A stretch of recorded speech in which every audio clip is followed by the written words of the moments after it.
What's up, y'all? What's up? What's up? What's up? Here we go. Here we go. I am back again, live. This is your boy, Tavon Mason, or Sports Talk with former New York Jet wide receiver Tavon Mason, coming to you, wow, 11:39 at night. Just got back in not too long ago from my own game. I'm coaching down here in Georgia after making a move down. I'm in the Macon area coaching at Westside High School. We just dominated the bye week. So I'm definitely proud down here coaching the secondary, the sand linebackers, kick return, and got punt return. But I didn't come on here to talk about that. Y'all posted some pictures about our games, and always shouting out my guys who I coach and just who I coach with. But y'all, I had to come back a day later to do this Thursday night football wrap up. I had to do it. I had to get into it. Man, Josh Allen and the Buffalo Bills came in steaming. So y'all might see me look off. I'm over here on Twitter Live. What's up, my Twitter people? What's up, my YouTube people? Hey, make sure you press that button, press that bell, and subscribe to my Twitter people who watching now. Make sure you go subscribe. Go to YouTube, type in Tavon Mason, and go subscribe to my channel and check me out. Help your boy out. Get my wheels turning with the whole sports thing and doing a podcast. My podcast will come later. I'm just doing these videos, getting my feet wet. But anyway, man, 31-10. Even myself making a prediction that the Rams will win. I'm thinking most teams who come off a championship run, majority of the time they come off hot, fired up. You get the banner, they unveil the banner. They got the ring with the top come off. You can see the stadium in there, SoFi Stadium, diamonds everywhere. You got the replay of the Super Bowl. We got The Rock back in the house doing his quick few seconds, got a nice little paycheck. And Matthew Stafford and the Rams came out and laid a stinky egg. I mean, on the first drive. It looked like high school to me. The first drive, Jared Allen and the crew drove down and scored on the first drive. I will say that Gabe Davis, he came out. He's still floating high from that playoff run or that playoff game against the Chiefs and how he made all those records, catching the ball and touchdowns. He came out firing, got the first touchdown. And the Rams, honestly, if you think about it, the Rams offense looked just how they did in the playoffs. They didn't have a run game to establish. They only had Cooper Kupp. Robinson wasn't in the fold. So not having Odell Beckham and not having somebody else on the outside, Woods is gone. So not having nobody else outside for Stafford is ugly. They're going to have to do something major to come back and repeat to do that thing. And just a side note, while I was setting up, I don't know how much true it is, how much is true or not, but it was a post saying that the Buffalo Bills reached out to Odell Beckham to tell him to come join the club over there in Buffalo. But anyway, to get back on track, the Rams they just look defeated and just still look tired, like as if they were still in the last season. And that was insane. 31-10. Again, Josh Allen, 26 for 31, 297 yards, 3 touchdowns, and 2 interceptions. All right. Despite the 2 interceptions, one wasn't his fault, and one, it was his fault. One, the running back just dropped it, and it went right in the hands of Wagner. The other one, it just was a bad throw. But Allen didn't let that get him down and the team down. Even a couple of fumbles, by Cook. He didn't let that hold the team down. He just came out. It just seemed like a different Allen. He must be on a mission this year to get beyond and get out that Buffalo Bills curse of not being able to win the Super Bowl, or, if they make it there. Because, this dude is taking the ball, running the ball, trying to run guys over.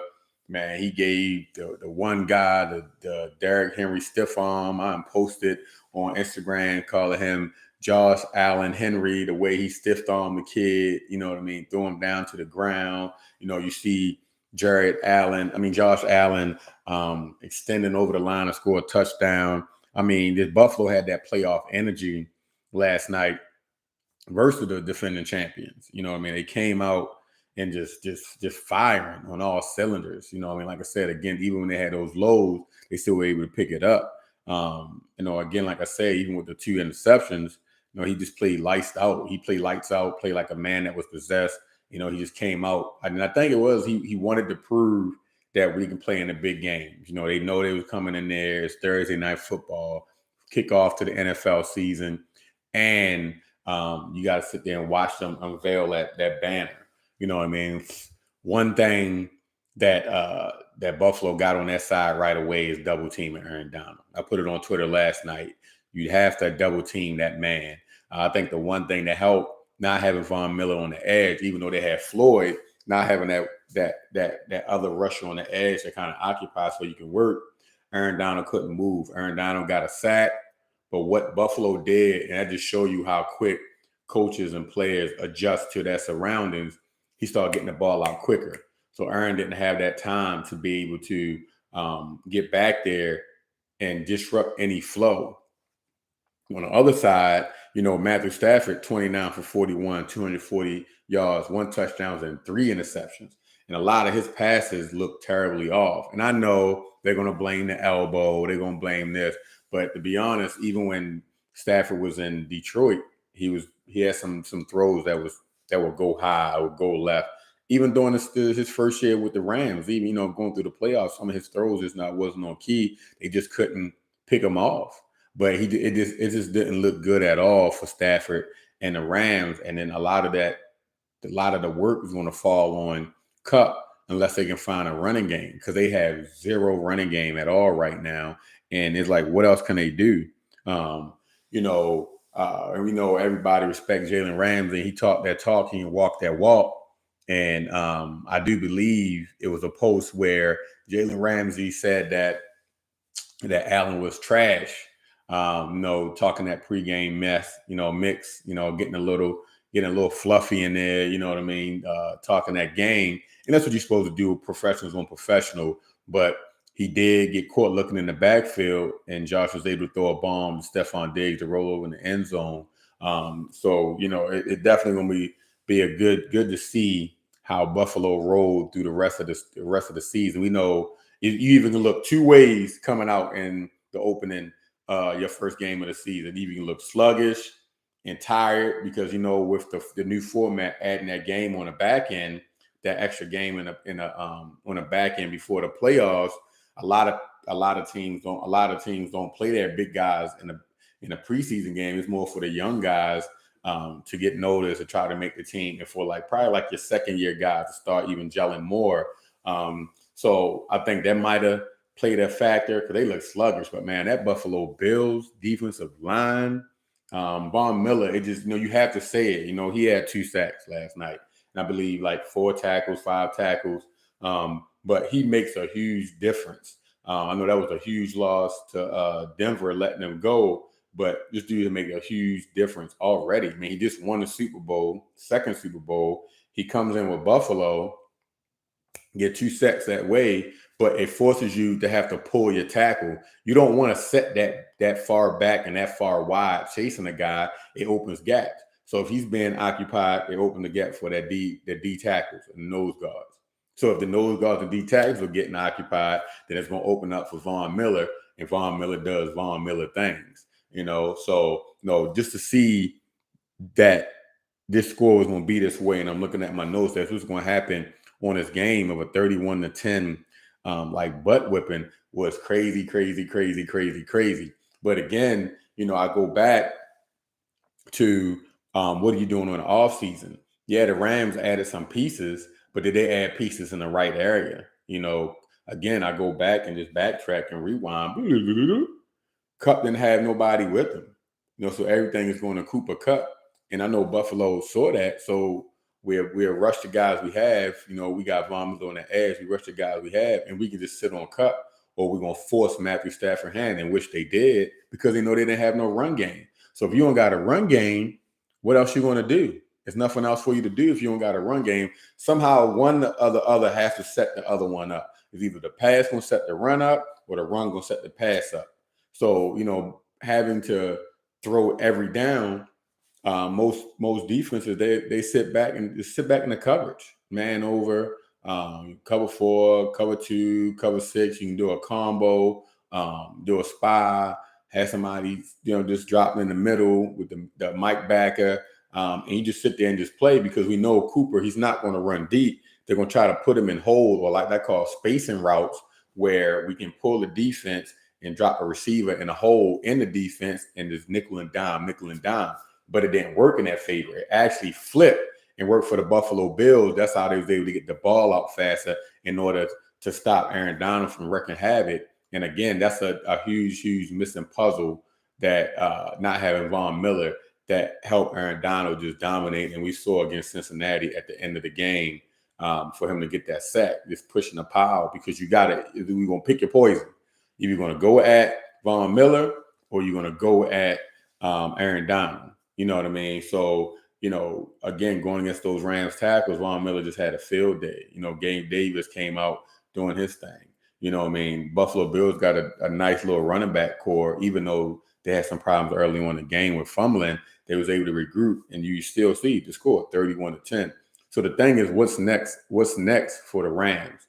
They got to figure something out now. And I don't believe Sean McVay is a sit back and watch. And definitely dealing with professional sports. You can't do that, especially coming off a Super Bowl run. So I have a feeling things are going to start to change up and mix up with the Rams the next 2 weeks. I know it's the first week, but it's the NFL. It's not like high school. It's not like college, or we go dust it off and get it rolling. No, we got to get this thing right now in order for us to even have a chance at being reigning champions, especially if we got to play against, a Tampa Bay Buccaneers team, a Green Bay Packers team, no telling who else, what the Falcons going to do. So, man, they got to get that together, because that was not a good look on a big stage as Thursday Night Football to come out like that and just stink it up. You know what I mean? I'm also looking to see what Stephon Diggs does this year. You know what I mean? He got some catches early on in the game and was quiet. Started to get quiet a little bit. I know they changed up their offensive scheme to try to combat holding Aaron Donald off by throwing the quick passes. But again, when you cheat your assignment like Jalen Ramsey did on that corner by spying in the backfield, and then you had an old shucks moment, and you trying to get back to the top. It don't matter, how good you are. You got a receiver going forward, and you're kind of skating out, trying to play him and trying to play the backfield. It's not going to work. We saw that last night with Josh being able to throw that bomb down to Stephon Diggs and get that touchdown and kind of like rub it in Jalen's face because of what he's talking. But again, like I said, I had to do this wrap up. I was wrong on my pick. I thought the Rams were going to come out. I just thought they were going to come out blazing, especially coming off a Super Bowl win that you won in your home stadium, and you're going to come out doing the thing. But I also didn't take into consideration that they didn't really put any targets around Cooper Kupp or targets for Matthew Stafford. Cooper Kupp is definitely a great receiver, number 2 receiver, slot receiver, and again, a hole finder receiver. But you need that person that's going to offset them the same way the Raiders got with Winthrow and Devontae Adams down in Las Vegas. You know what I mean? You got to have that pair, and that's what you had with Odell and Cooper Kupp. And then you had Woods that was there. But so we don't know what's going to happen. I'm definitely looking forward to seeing what's happening. We had another big Saturday come up, more football, and then NFL kickoff with the other games this Sunday. I'm definitely looking forward to seeing those games. But like I said, I had to jump back on Sports Talk with former New York Jet Tavon Mason and do my Thursday night football wrap up to give my thoughts and how I felt about the game and what I saw in the game. And y'all have a good weekend. Enjoy this football year, and peace.